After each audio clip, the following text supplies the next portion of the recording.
Okay, so I'm back at the Craftsman lawnmower flip. We're going to flip this lawnmower, and I've done a lot to it. Put in a new switch, and the reason I put in the switch is a lot of times when you buy these lawnmowers, the previous owner has disconnected all the wiring because the seat switch didn't, stopped working, or something stopped working. So instead of trying to figure out what stopped working, they just start ripping out wires. And so the wire harness to rewire the whole thing is quite costly. So, you try to figure out how to do things cost effective so you can flip it and still sell it within the market value of the lawnmower. I mean, it's 20-year-old lawnmower. You're just not going to get a lot out of it. So putting a lot of money, investing a lot of money into it doesn't make sense. But you still want to sell it. So you put in fabrications is the best way to put it. For example, I had to fabricate a brake bar.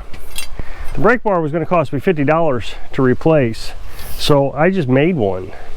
I took a bar that I had was too short, and another bar I had was way too short, and put them together. I'm going to use hose clamps as the locking mechanism. It's supposed to look like that down there, where that hose. No, I'm sorry, I lied to you. It's all supposed to be threaded. Now I could have bought threaded bar stock also, but it was just easier to buy one of these. So it's completely adjustable. So if I wanted to move this back or forth or whatever I need to do to make that work, this one just holds everything in place. So it's a fabrication, and I don't know if I really find anything wrong with that.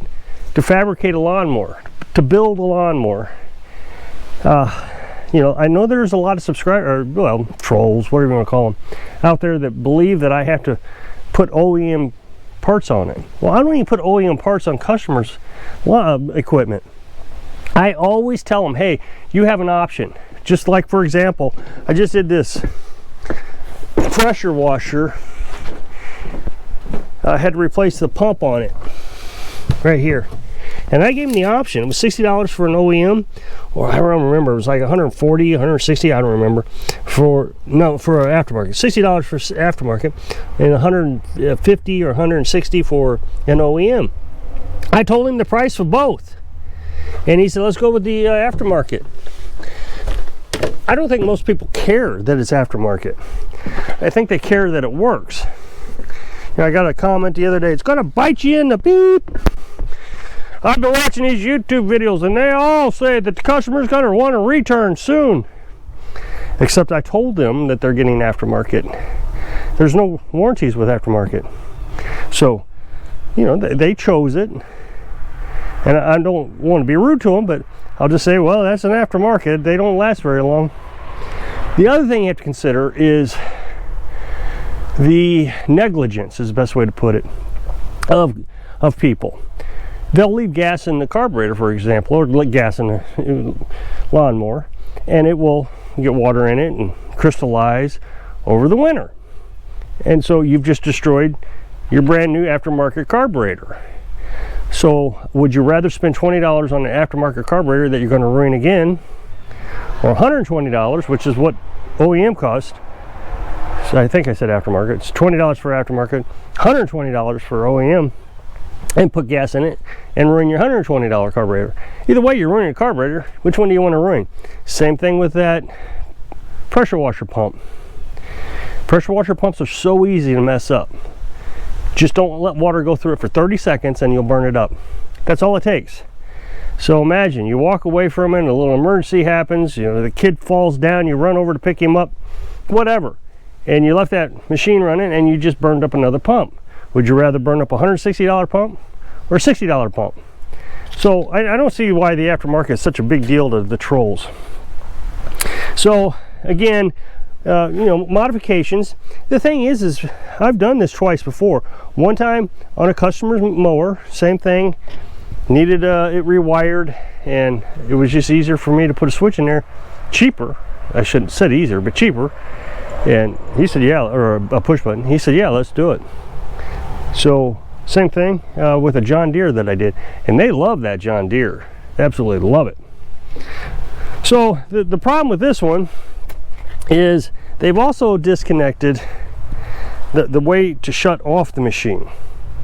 So in order to shut off the machine, when you turn the key off, it sends a signal through this wire. A ground is what it does. It sends a ground through this wire to the ignition coil, which is in here, which is basically at the end of this plug wire.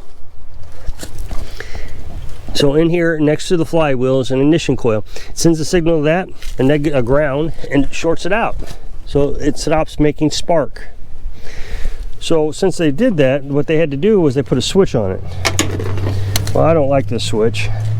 Really no way to install it on a metal frame, so I bought myself a switch. Now UPS has been having a real problem here lately with deliveries. They've been late on every one for the last month. I usually don't have a problem with UPS, but I am now. So I bought this one from the hardware store since they postponed my other one. We're going to put that in, and then we can start it up, make sure it works, and then go through what's left to do on this thing. So I've been trying to give some thought as to where to put it. Now, if I put it up here, when they come around with this, could they come around and bump it? But if I put it down here, could they, would it be a better position for them? So I think I'm going to put it down here, even though I like the idea of it up here better.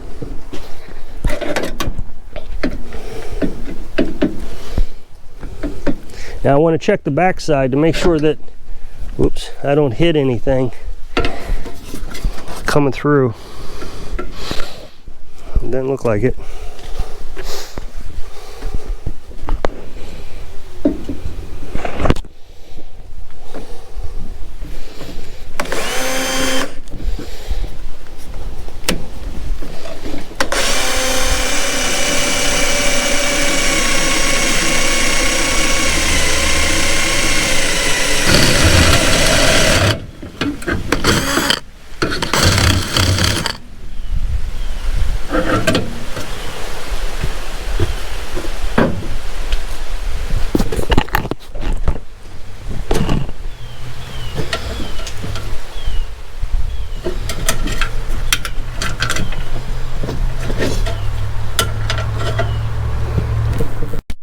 So unfortunately, the first hole I drilled had some interference in it, so I had to drill a second hole. So I'm going to have to figure out how to plug that first hole up a little bit. So a little aggravating. I think I'm going to use tape on this. I don't think I'm going to use clamps. I think my clamps are too big. This wire is really thin here.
The first thing I did put on says on or off. I might have to flip that upside down. Okay, so I'm going to start it, and then we're going to figure out what position the switch has to be in for on and off.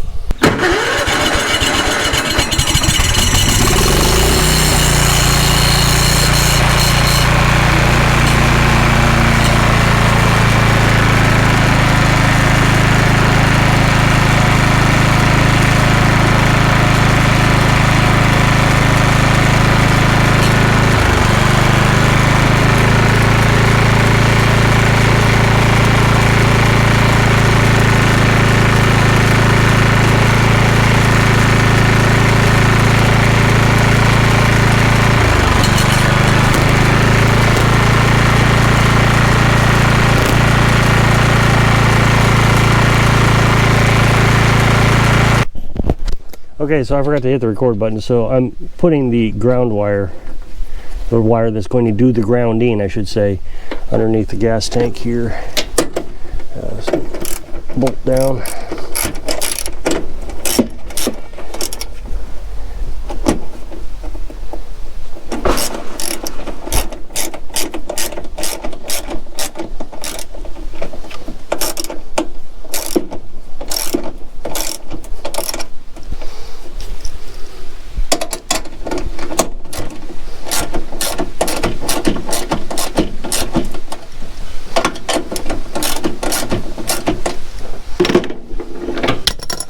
Okay, so I slapped some paint, excuse me, I put a bolt through that hole. It's just, there's nothing doing, the bolt's not doing a thing.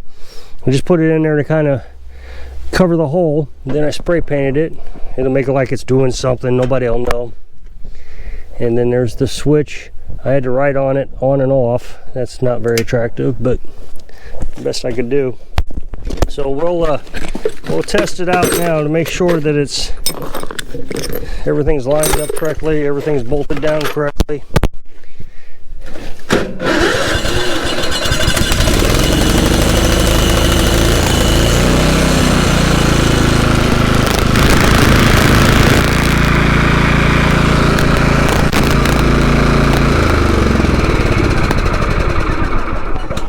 All right, so that worked. Great.